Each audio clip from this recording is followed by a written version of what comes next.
Trevor, welcome to the Builder Podcast. It's an honor to be here. Thanks, Dale. Appreciate it. Awesome, cool. Well, it was so good to visit with you before, and I'm just really excited about the time we get to spend together and the stories we get to share. So, if you could start with maybe a 2-minute overview of who you are and how you got here into your current position. Okay, yeah. Trevor Farnes, live in Farmington, Utah. I've got a wife of 23 years. Not her age, our marriage timeline's been 23 years. And we've got four children, three daughters and one son. And we have been an entrepreneurial family for probably the last 18 years, but it stemmed back to earlier days in my youth and such, just kind of learning from brothers and watching them go through different phases of success and defeat and coming out, of those defeated times, learning and growing and yeah, we've started a business almost 12 years ago called Mountain Ops. It's an outdoor performance supplement. That's what the ops stands for.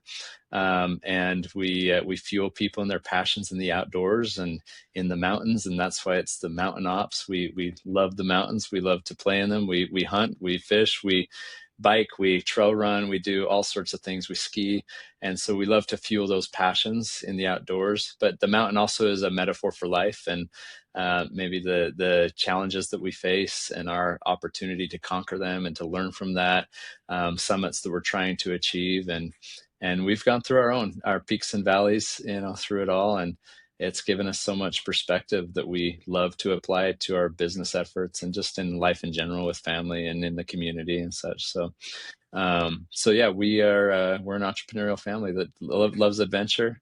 And I would say first and foremost, we're a faith forward family. It's everything to us, and it's everything to me is my Savior Jesus Christ, my relationship with Him, and so I try as much as possible to share my witness and my beliefs in Him. Even at Mountain Ops, our number one core value is recognizing God, even in the workplace, and strive to acknowledge His hand in all things and in all ways. So it's been a big blessing to be able to incorporate our faith and those guiding principles into the business.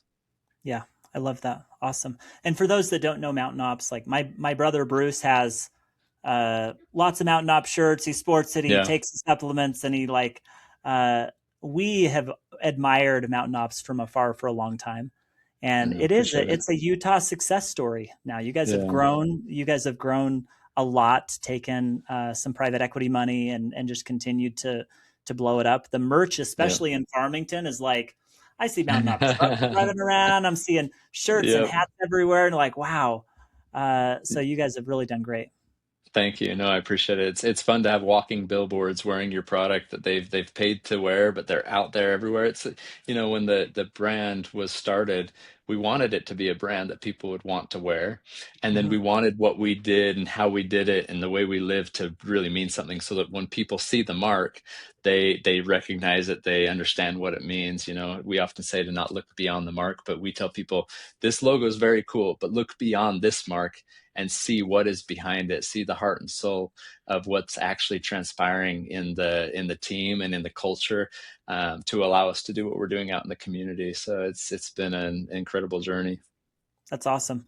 Okay, so how many other businesses did you do before Mountain Ops? Yeah, there was multiple. I mean, kids would laugh, but I'd say like six or seven, but it was, Wow. or they wouldn't laugh. I think it's cringy now to say that, but Now they would it, totally cringe. Dang it, Dad. they just cringe, my kids, if they're watching. But um, yeah, two main focuses was then real estate, and then one franchise that we bought into, and then there was multiple different other business dealings we tried to get going, but we just crashed and burned on all of them for various reasons. And then right before Mountain Ops, we started a company called Phoenix Nutrition with the first supplement that I created, and actually it's now the enduro product in the Mountain Ops lineup, but it's a heart health product. A lot of endurance athletes, cyclists love it. You would love it. But it's I think a my nitric wife oxide loves it. booster. My wife Yeah. buys that. She has it. Yeah. We have it next to my Relight salt. It's so good, and it just my father at the time was having some heart issues and had some stents put in. We have a history of heart disease in the family, and he had just had these stents put in, and so actually went to work trying to find a way to help him and read a book called No More Heart Disease. And the no meant nitric oxide. Mm, And so I dove into that and got a chemist friend involved that helped me create a concoction for my dad. That's how it all got started. And so that business actually is still in existence. It's in its 16th year. It sells through doctors' offices. And then, about 4.5 years into that, we saw an opportunity in the hunting and outdoor space where there really wasn't a consumable brand leading the way or speaking to that audience. And we were able to speak their language and brand it in a way that was attractive to that audience. And it just kind of took off. But yeah, so multiple business attempts and you can call it failures or learning experiences. I feel like my life's been a process of test, learn, and apply, and you can call that fail, learn, apply. And it's just kind of one of these continual rounds. And I love that that's how life is. And those failure moments don't have to be like the end of the road. It actually, for me, has been moments of great perspective that I've truly applied to the next step. And it's caused that next step to be so much more meaningful for me and my family and our organization. So I look at perspective moments in life as the catalyst to really help you understand what you should be doing and how you should be doing it. yeah. I love that you wanted to help your dad. You look into this product, and that was your business, right? You create a business around it, and that's what led to this other into Yeah, mountain ops. It's yeah, crazy how often that is the case when people are curious, and it's cool that it came from a place of helping, and yeah. And very we were cool. at the end of our rope at that time. I mean, we had gone through, our house was up for auction. Those businesses. We started into real estate in 2007. Had we known what was right around the corner Yeah. in 2008, I left a really good job working for my brother selling pharmaceuticals, invested into some real estate. It didn't go well, didn't go as planned. And then we bought into a franchise as well. And instead of buying one and scaling up from, learning from one, we bought several.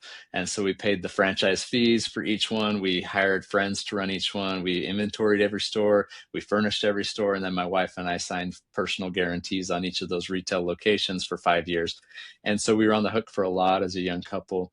And about 4 months after opening up those stores for business, the franchisor was shut down by a regulatory agency. And there was an investigation done. It had nothing to do with what we were doing. We honestly didn't really know what was going on, but all the new franchisees had to close their doors for a period of time while there was an investigation done. We didn't have the staying power, didn't have the financial means to keep it going while there was this investigation. And so, I learned a great deal of about working capital and cash flow during those years of the hard knocks. And so we, faster than we had it up and going, we were closing it down. And I was screaming from the rooftops, "We're open for business, come and buy what we have." And then when we were closing it down, I didn't scream that from the rooftops. I think my walls went up. My ego got in the way of seeking help, and I just couldn't believe we were in this situation. But at the same time, we had a daughter.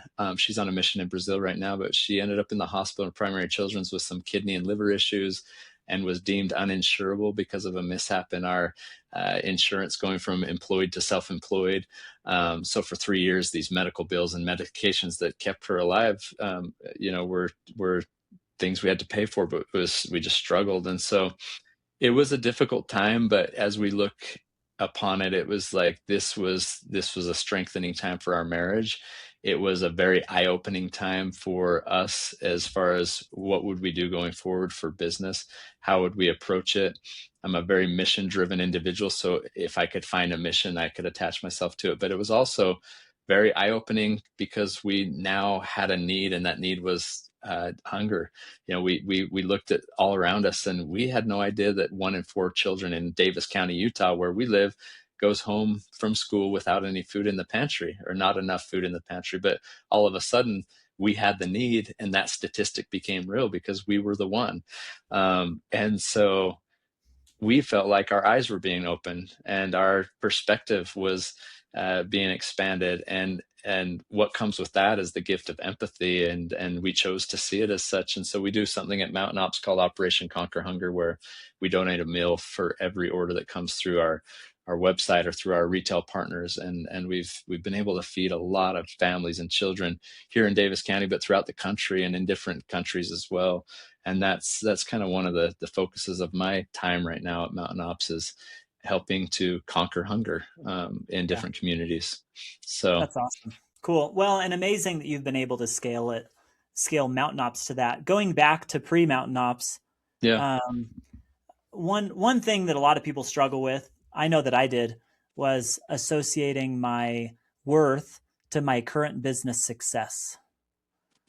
Where and I've told people, I used to facilitate a bunch of like entrepreneur groups. I'm like, that's the main thing we got to figure out, guys, is there's no sense in going along personally on your business's roller coaster. Yeah. It's, you do your first business and it's very natural that you're going to have your ego tied to everything you do. So I don't know if you can completely separate it, but it's really hard to go from feeling like a winner to loser, winner, loser, winner, loser, and just like, no, I'm an entrepreneur. I'm capable. I work hard. I seek to be inspired. I put in the work that needs to happen, and then realizing that uh, every opportunity has its own life cycle. Every opportunity Mm, has different factors that are outside of my control, and I'm yeah. not going to go to work every day with and tie my identity so closely to these things that can't be Yeah. controlled. And I'm curious if you were to speak to that, like how has that applied to you over the Oh, years? yeah. One quote that I love, I think it's by John Maxwell, and it, in my opinion, defines success in a very in the correct way, because I feel like we do define success in so many false ways, where we tie it to a home or a car or a bank account, or something very temporal.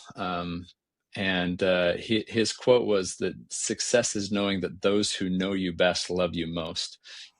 And I look at that and it brings it all back to relationships and connection to me, which is honestly in my life where I spend most of my time. It's where I want to spend most of my time, whether it's people here in the business, most importantly in the walls of my own home, and then even higher than that, my relationship with God. But I found through the business failures, yeah, like I I was so excited to share that I was in business. I'm an entrepreneur. We've started this. That was the dream. That was the goal. The dream wasn't to shut it down quickly. It was to and to learn all that. I'll learn through all the difficulties. I didn't expect that, but I would say to anyone going through or pondering starting a business is that get ready, buckle up, and open up your eyes and your heart and your mind to everything that will come from it, because the growth that will occur is tremendous. And is if you have the mindset of you're gonna see it for what it is, and you're gonna let life happen for you, and you gain knowledge through it and wisdom through it, and you apply that, you're gonna find success. I always feel like people, they jump ship a little too quickly because it gets hard. And I feel like for me personally, I'm one who has just learned to persevere, and that if I let time do the hard work, as long as I have something of value that I'm offering someone, and I have a mission behind it that I can attach myself to, and I let time do the hard work, there's going to be some level of success financially, or with temporal means, and it may not be as much as I expected or wanted, or it may be bigger than I could have anticipated. I honestly couldn't have said Mountain Ops was going to be the success that it was. I'd seen so many business failures, and I thought, I just want some level of financial success so that I can support my family, and that I can do good to those around me and use that resource. And that was the prayer, and that was the hope, and that was what we were working towards. But it became something bigger and better than I could have anticipated. But I feel like that's just because we continued to show up, and we didn't, over time, we didn't tie our value to the bank account or to the things. I honestly found the most value in a relationship with my wife, who, while I felt like a failure, she would never allow me to feel that, from her actions, from the way she spoke, from anything. And so I look at that, I'm like, wow, I've got this kind of support. It's incredible. Their success. Somebody who knows me in some of my deepest, darkest moments still loves me most. And she's there for me. And she's like, yeah, let's try that. Okay, that didn't work. Let's try that. I was like, wow, we're building something successful. because we're learning along the way together. And if you asked her, what her experience was during all that, she would say, whilst many couples would, look the other direction or separate or whatnot, she would say we would come together and together we'd look to God. And that's our recipe for success. And so then ultimately, I think of that quote: success is knowing that those who know you best, or he who knows you best, loves you most. If you can have that type of connection with God where you know that he knows all your frailties, all your your lack of experience or your weaknesses and your shortcomings, yet he loves you most. If you feel that and connect to that in life, that is the greatest source of success, in my opinion. But so often we forget that identity and we forget that relationship. And so, for me and my family, for me and my wife, we found the Lord through the storm. And there was so much success and so much strength and so much that we built upon from that I would very rarely ever go to the financial success. The main successes for me and the opportunities and the expansion of our capabilities came through Jesus Christ and the relationship that we've just always turned to. I think everyone in life wants to feel seen. They want to feel heard. They want to feel loved. They want to feel belonging, and they want to feel capable. And there is one source that provides all of that.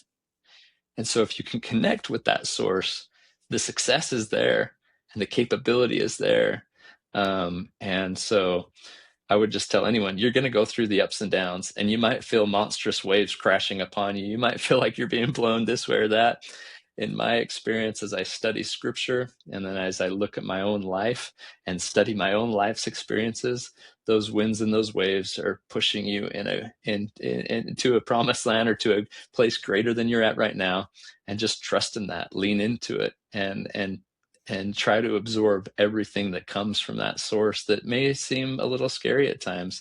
I love the story of Peter walking on the water, and before he walked on the water, he was a little scared. He wasn't sure, is this a ghost? Is that, and and then when he walks on the water, he experiences the Savior in a different way. He becomes acquainted with him in a new and different way than he had in the past. Maybe that's why he was a little bit afraid. They hadn't yet experienced the Savior in this way.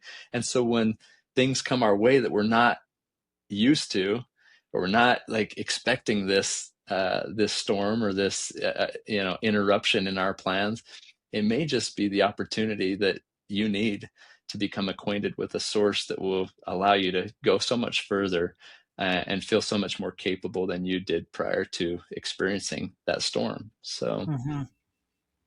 That's really cool. One thing I think I heard you say that is really interesting, that idea of being fully committed to a cause or purpose, and then letting time do the mm, hard work.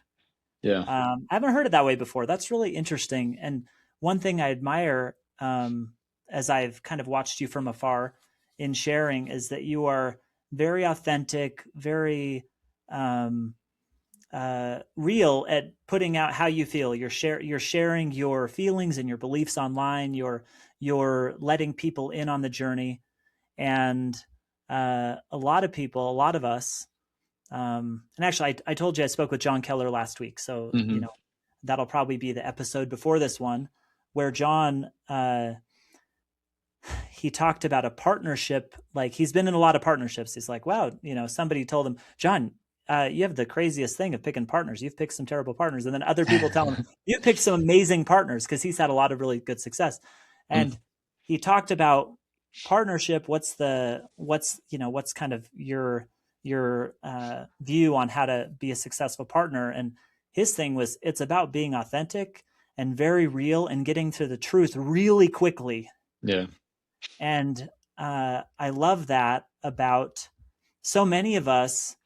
It's so easy to put on different filters of, now I need to be more sensitive to this group, and we should be sensitive and love everybody. So I'm not saying like to get rid of all the PC whatever, but we put little PC filters up, and filters for all the things, how we want to be seen, how we want to be noticed, what successful people do, what successful people don't do. And it's as if we put like a screen over our power, as if we're Yeah. like filtering out the sun and saying, how do we meld today with society and connect with society, where you're saying connect with a purpose. And we were talking earlier about, this idea of like connecting with, and another idea that we talked about, and I'll get to that John Keller talked about, that's combined, is this the idea and belief in our faith that blessings can flow unto us.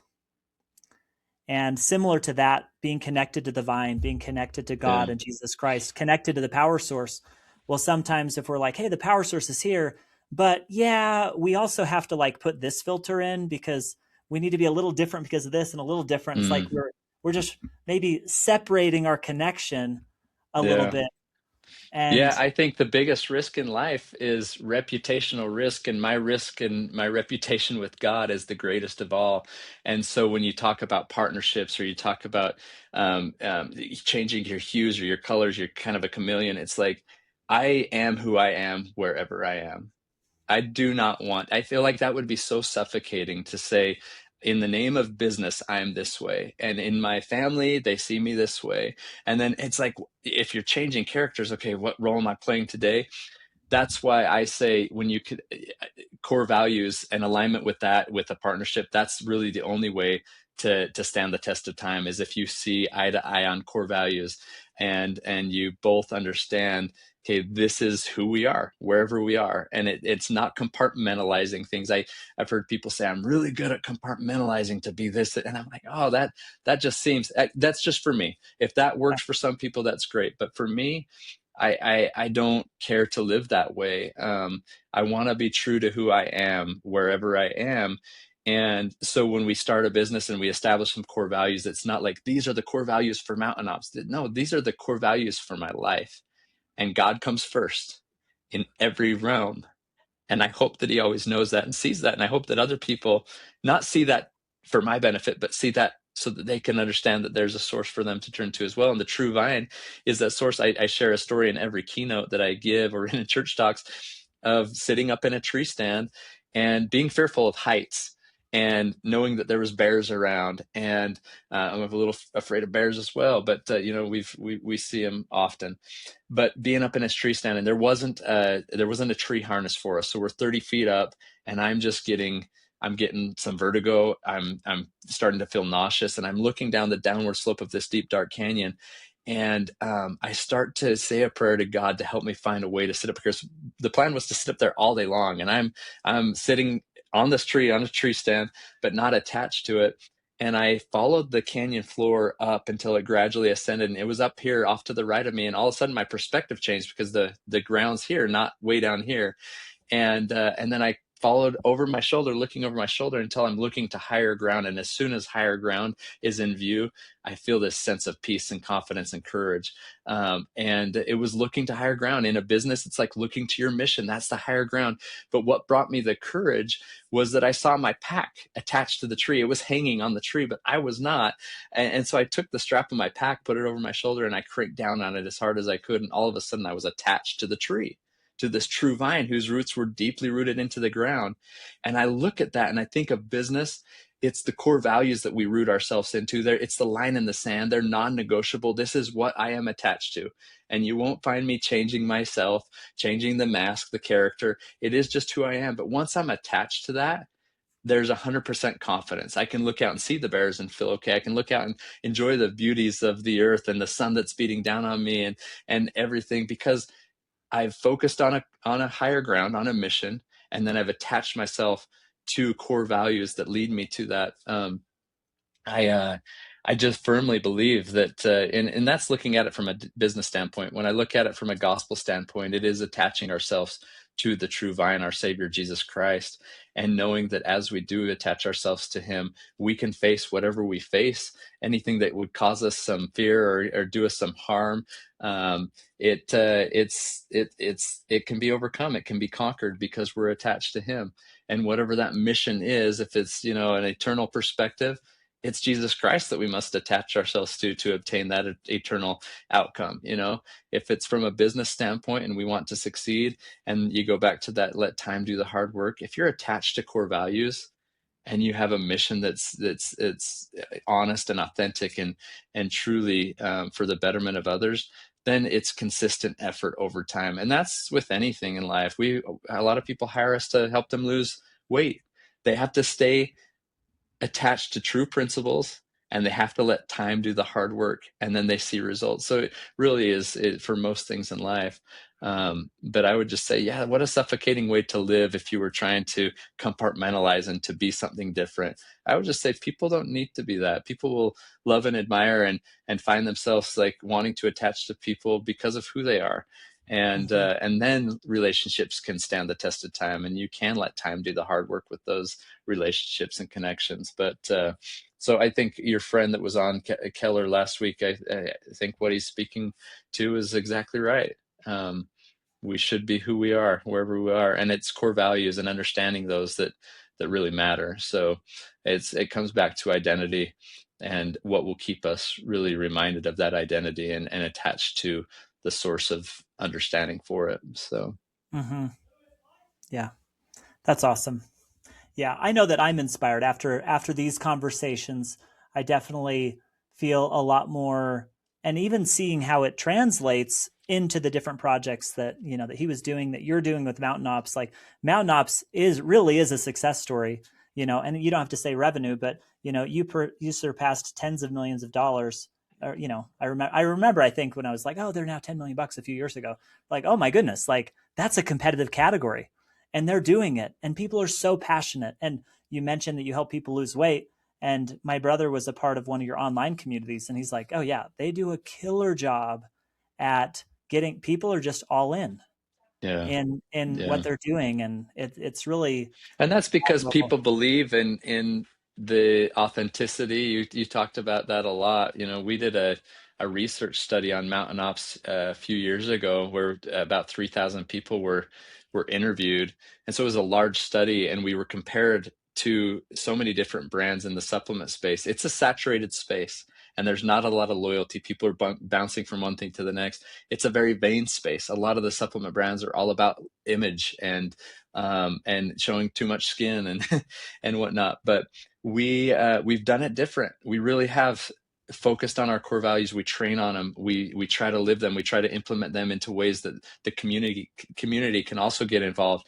And in this research study, they came back and they said, we've been doing these studies for supplement brands for years, and your results are coming back different than what we typically see. And the headliner is, you're a brand people trust. And that was incredible for us. We want to be a trusted brand. We want to be a source of strength.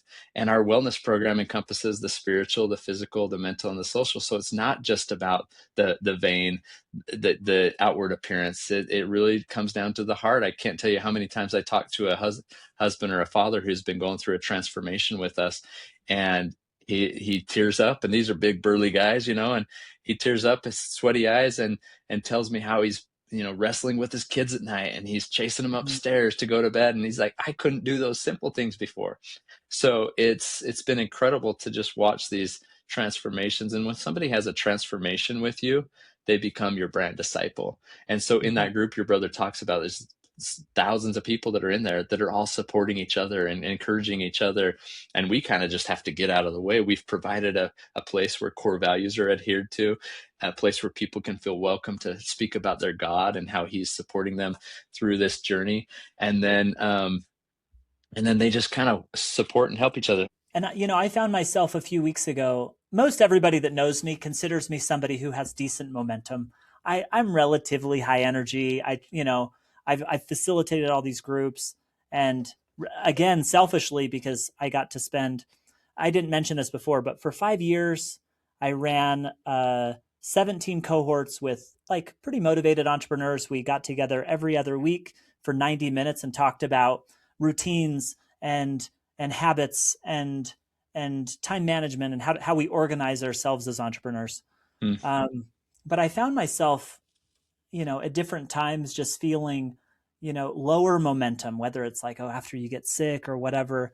And there's some things that momentum and energy doesn't happen naturally, you know. And man, I don't even hmm know if that's completely true, but in my mind, I'm like, hey, you need to work to create it. What kinds of things do you do?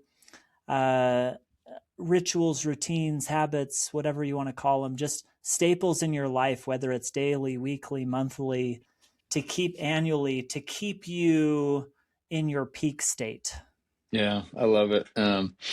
I have a pretty strict morning routine. I call it my conquer the morning. So sometimes on social media, I'll hashtag CTM, and people are like, "What in the world does this mean?" But it's conquer the morning, because I believe if you can conquer the morning, you have an opportunity to conquer the day. And I do believe in setting goals that are 5 years, 10 years out there, or even for the eternities.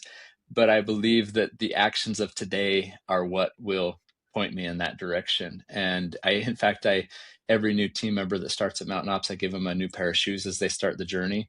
And I tell them that the choices you make and the shoes you wear today will determine the shoes you wear tomorrow.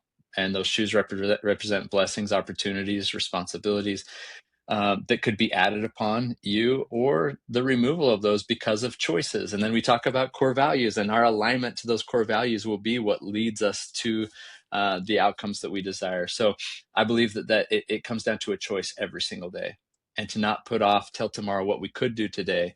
And there's a danger in the word someday. Elder Eyring said, when what that means is not this day. And so my morning starts the same way every single day. Obviously, there's days where it's like, hey, we've got something we've got to do. We've got to wake up earlier to do something for the kids. But I roll out of bed onto my knees every single morning to demonstrate to God that He is the priority. To share a prayer, and to offer some words of maybe thoughts or fears or anxieties that I have for the day, and His blessing upon it, and obviously a blessing for my wife and children. And then I go into my home office, and usually have a heater at my feet or a fireplace on, and I love to read the scriptures, and that love has grown over time. But it's been a daily routine. And I dive into scripture, and I hope to hear God's voice through those scriptures. And I do on occasion, and I see things that I need to know, or things that I need to learn, things that will help me become a better husband and father or disciple of Jesus Christ. And that establishes that first hour. I call it my hour of power, but it's to conquer the morning routine. It kind of establishes the foundation for the day, Mm-hmm. building upon the rock. And then I believe, all things are created spiritually and then physically. So I follow that routine, and then I go to the gym. And at Mountain Ops, we have a pretty nice gym here that we're fortunate to have. And so I end up here. I go through a fitness routine to take care of the body that God's given me. And that's my day every single morning. Usually when I'm in the gym, I don't know, some might think I'm boring, but I don't listen to a lot of music. There's so many podcasts, I get confused at what to listen to. I love business, but not as much as I love God. And so I'm usually listening to a conference talk, or a podcast that's related to the study of the week. And I feel like when I do that, I actually find more from those that I can apply to the business world and to leadership than any other place. My favorite piece of literature for business or for leadership is Jesus, the Perfect Leader. And studying his life and his characteristics, I feel, is the greatest blueprint for leadership in the workplace. And so I listen to conference talks and such. Nothing gets me more amped up for a workout or a run or anything than Elder Holland's voice. And so it's usually on one of his, and I've got sweaty eye syndrome. So while you're in the gym, I can sweat, and it sweats from my eyes as well. But that's my routine that I do every single day. I love routines within the workplace as well. Every Tuesday morning, we gather for a prayer, and we kick off the week. We don't do it on Monday. I used to be a part of businesses where it was always the Monday morning meeting that was first thing. And so what that did was it interrupted my Sunday evening. And I thought, oh, okay, Monday morning, how do I prepare for that now? And I hated that, because I'm a big proponent of honoring the Sabbath day and spending time with family, and feeling refreshed and renewed for the coming week. And I found myself during those years of my life, like, I've got a 7 or an 8 o'clock meeting tomorrow. And I started thinking too much about that. It was preoccupying my mind. I'm a little anxious at times. And so I found it occupying too much of my Sabbath day. And so I decided we're going to do our team meetings to kick off a week on Tuesday morning, and we have a prayer as a team. We then go through the business departments and giving updates, and we recognize one of the core values for the month, and we train on that every month. So we have 12 core values at Mountain Ops to kind of, there's a lot, but to give one to every month, and we focus in on it. And so that's been a routine that we've brought into the workplace, where we focus in together and we set goals together around the core values and around spiritual and physical and mental and social elements of life. We try to do that at home and try to do that at the office. And it's just been a routine that's been super successful at helping us live and practice what we're preaching. And so there's a lot of little things like that, stuff with my spouse that we do on a regular basis, that just keeps us connected. And I feel like it's those routines and those rituals that really create culture, whether it's in a Mhm. family or it's in a workplace. And sometimes it might feel a little repetitive, but sometimes that's how we feel at church as well. And but there's just little, if we're choosing to be intentional with what we're hearing, we're always in the different phases of life going to learn something different from those rituals or from the thing we've already heard before. And so the repetition, I think, is crucial for building culture. It can't be Mhm. seen as like, well, it's a little awkward because we already talked about this. No, it's needed. You have to continually remind yourself of what's important. And look at the rituals we have in our faith and how often we do some of those sacred things. And I think of every Sunday the opportunity to take a small piece of bread and a small cup of water.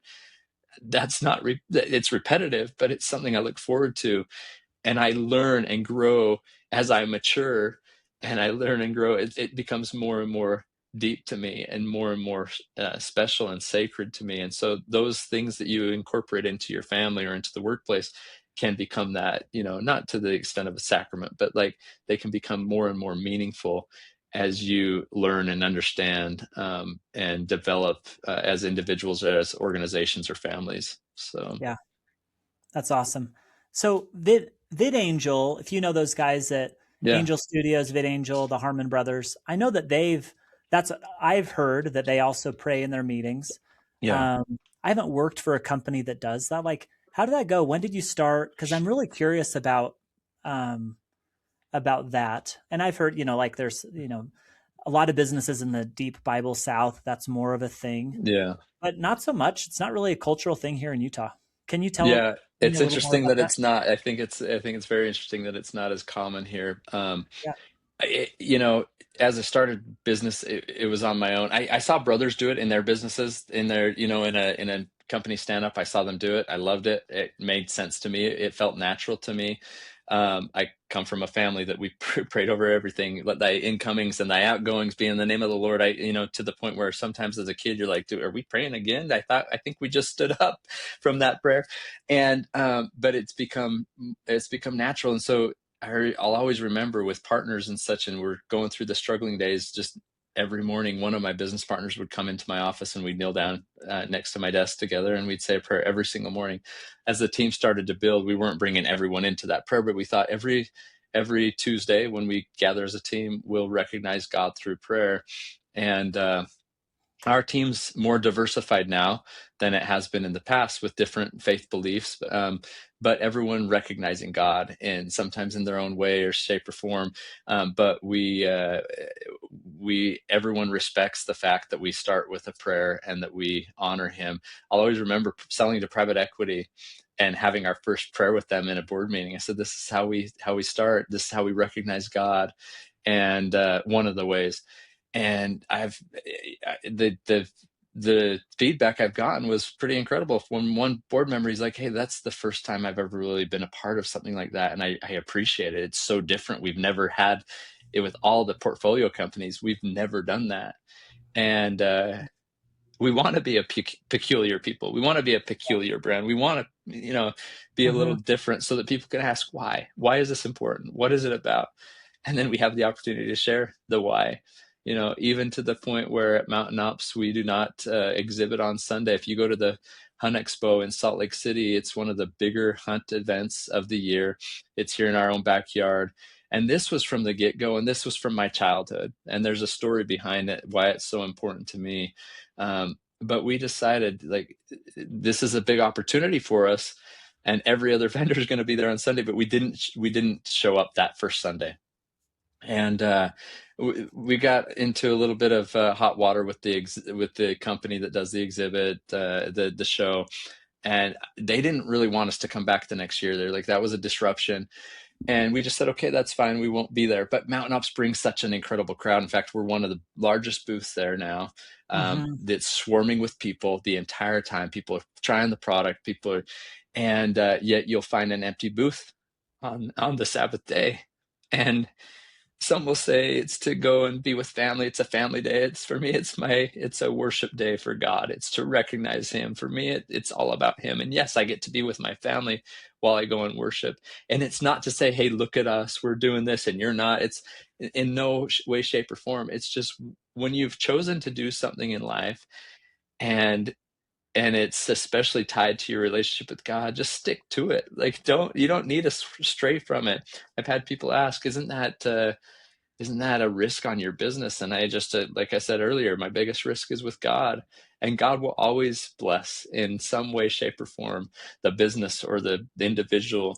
And I've just seen it so many times, that I believe and I trust when He asks us to do something, or when He asks us to honor something, that He will honor. Um, and then I think there's a way to recognize God in the workplace that I think no matter what your background in faith or religion, I think everyone could sign up for this. As a leader in a business, I feel like one of your roles and responsibilities is to understand, discover, uncover the gifts and talents of individuals on your team, and to Hmm. put those gifts to work. And I believe that when you recognize good, you recognize God. And so, one of the greatest, maybe inconspicuous ways of recognizing God is to take the gifts and talents that God has given to his sons and daughters and find ways to use them to contribute to the outcome of the business. And everyone wants their gifts and talents recognized, and they Yeah. want to contribute them. And so I feel like you do, as a leader, have a role and a responsibility and a stewardship to recognize God's gifts given to his children and put them to use. And sometimes we focus so much on weakness and how do we make these weak things strong? It's like, what if you just focused on their strengths and you put them in the right position to just Yep. flourish with those? I feel like you're putting a spotlight on what God has blessed his children with. And that is one way as well that we try to recognize God.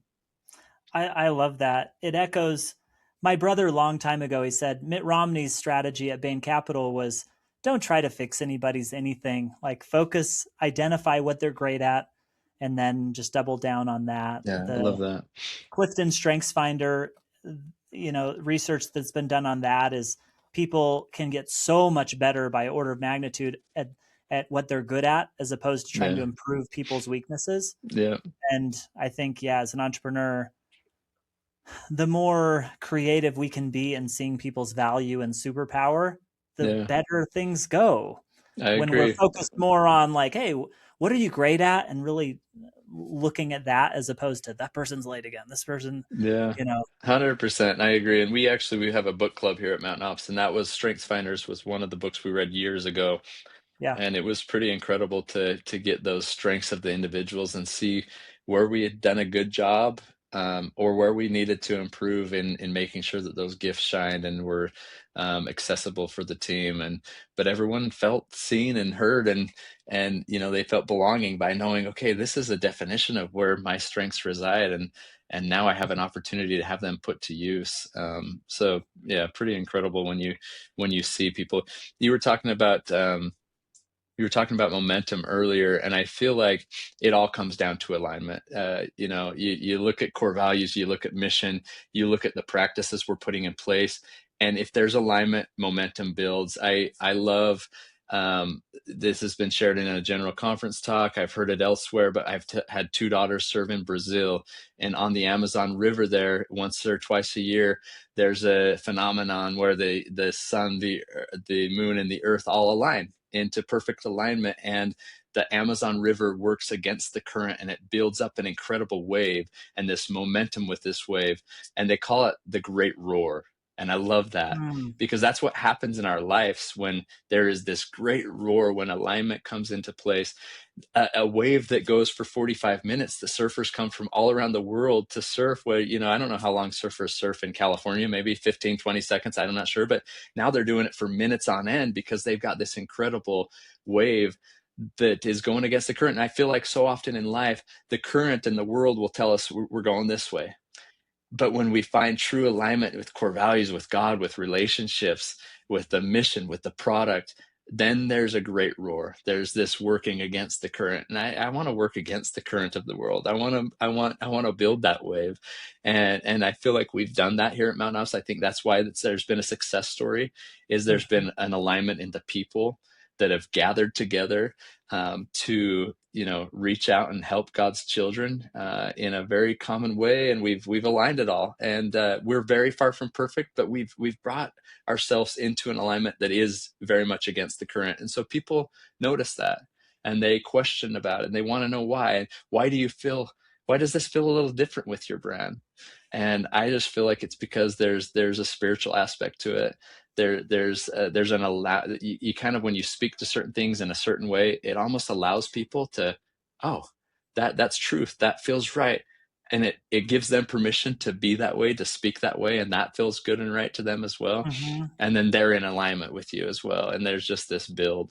And so keeping that momentum going and keeping that alignment may be one of the trickier things to do, but it all comes down honestly to people and making sure the right people are on the bus and in the right seats, and that Yeah. you're all working towards a common goal and mission. But Yeah. I love that. And yeah, I use the word momentum. I like alignment better.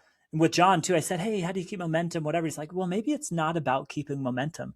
And I think it goes exactly to what you're saying is and maybe momentum is very much an arm of flesh type, us creating momentum. It's like we need to create momentum. We need to do this. And mm, I don't think it's completely true or bad, but that idea of alignment in lining ourselves up with our values and who we are and with God and really being truly there, then the power can flow and the things can come into our lives yeah. and so on. Kind of that, and it's very nuanced and Yeah. The and better not you very get at it, the simple, but more momentum, the better you get at aligning yourself, the more momentum builds, the more yeah. strength and capacity builds, right? And so, and Hmm.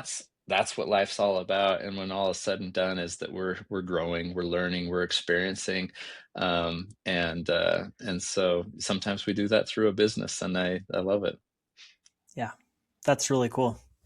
Well, I think that everybody that gets a sense of even listening to this conversation and seeing the power, if there were an authenticity scale, you're definitely on the far end of somebody. An example to me of somebody being very authentic I in how you appreciate go that. about it, and I can see that how that would have an effect. It's really inspiring, Thank you. Oh, it means a frankly. lot.